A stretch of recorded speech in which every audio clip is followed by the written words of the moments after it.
नमस्कार, मैं रचना सरन सदीनामा में समीक्षाकार लेकर हाजिर हूँ आज दिनांक 27 जुलाई 2021 का संपादकीय। देश की राजधानी दिल्ली को दुनिया की लगातार तीसरी बार सबसे प्रदूषित राजधानी घोषित किया गया है। यहाँ पार्टिकुलेट मैटर का स्तर 2.5 से भी कहीं ज़्यादा है, जो फेफड़ों की बीमारियों को जन्म देता है।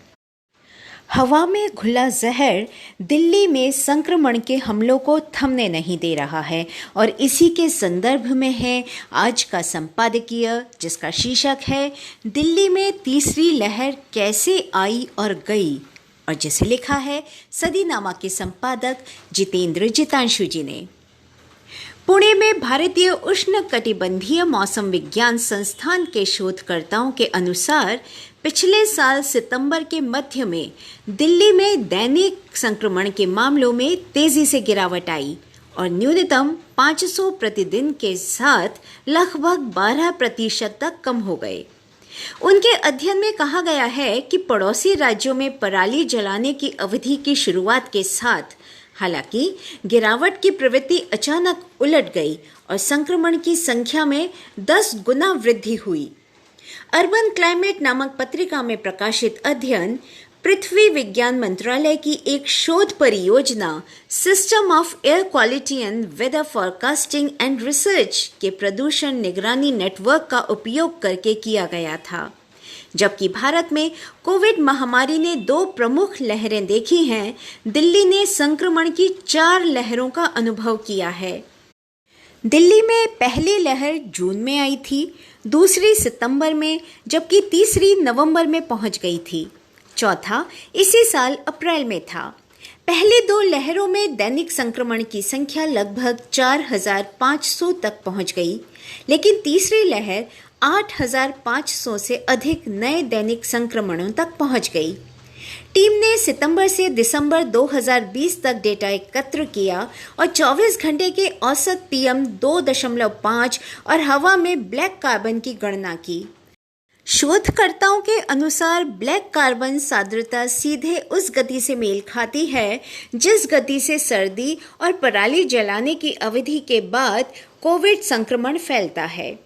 पराली की आग की संख्या में कमी के साथ, जिससे हवा में ब्लैक कार्बन का स्तर कम हो गया, कोविड के मामलों की संख्या में भी कमी आई।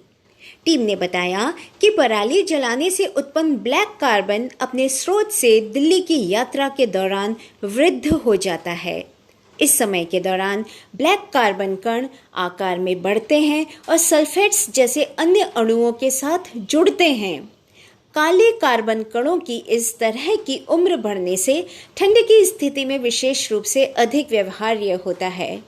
कोविड वायरस जो एरोसोलाइज्ड हो जाता है, जो कि छोटे वायरस से लदी बूंदों के स्प्रे में परिवर्तित हो जाता है।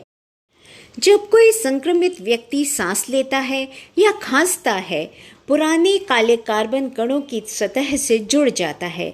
जब इन कणों को अंदर लिया जाता है तो वायरस श्वसन प्रणाली में गहराई तक जाने में सक्षम होता है, जिससे दी जाने वाली कुल खुराक और वायरस के रहने की कुल अवधि बढ़ जाती है। हालांकि अध्ययन की सीमाओं को नोट करना महत्वपूर्ण है। शोधकर्ताओं ने मुख्य रूप से प्रदूषण डेटा और संक्रमण संख्या को देखा और पाया कि दोनों के बीच वृद्धि और गिरावट दिल्ली द्वारा अनुभव की गई 4 कोविड तरंगों में से एक के दौरान हुई। अध्ययन ने नैदानिक रूप से कार्बोनेटेड वायरस की संक्रामकता को निर्धारित करने के लिए कोई परीक्षण या प्रयोग नहीं किया। टीम की इस परिकल्पना की पुष्टि करने के लिए और शोध करना होगा कि कोरोना वायरस में वृद्ध ब्लैक कार्बन होने से अधिक घातक होने की क्षमता हो सकती है। आमीन। जितेंद्र जितांशु, 27 जुलाई 2021।